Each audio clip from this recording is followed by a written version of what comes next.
ఇక అదేవిధంగా అన్నమయ్య జిల్లాలో చిరుత సంచారంతో స్థానికులు భయాందోళనకు గురవుతున్నారు. రోడ్డుపై నుండి చిరుత దాటుతుండగా వాహనదారులు గమనించారు. దీంతో ఫారెస్ట్ అధికారులకు అందించారు.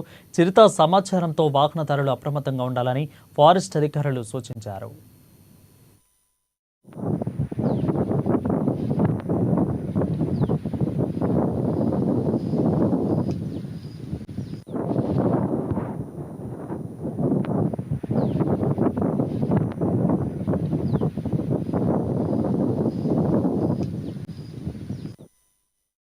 గత కొన్ని రోజులుగా తూర్పుగోదావరి జిల్లా కడియంలో చిరుత సంచారం అక్కడి ప్రజలను భయాందోళనకు గురిచేస్తుంది.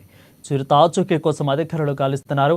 ఇక అక్కడే నర్సరీలో అది సంచరిస్తున్నట్లుగా తూర్పుగోదావరి జిల్లా డిఎఫ్ఓ భరణి తెలిపారు. ఆచూకీ కోసం డ్రోన్ కెమెరాలు ఉపయోగిస్తున్నట్లు కూడా తెలిపారు. ఇక చిరుత బారి నుండి కాపాడేందుకు నర్సరీ రైతులకు అవగాహన కల్పించామని డిఎఫ్ఓ తెలిపారు. చిరుత పాదముద్రలు గుర్తించామని, అది మండపేట అలమూరు వైపుగా వెళ్లే అవకాశం ఉందని అన్నారు. చిరుతను బంధించడానికి ట్రాంక్యులైజర్ వినియోగానికి కూడా సిద్ధంగా ఉంచినట్లు అధికారులు వెల్లడించారు.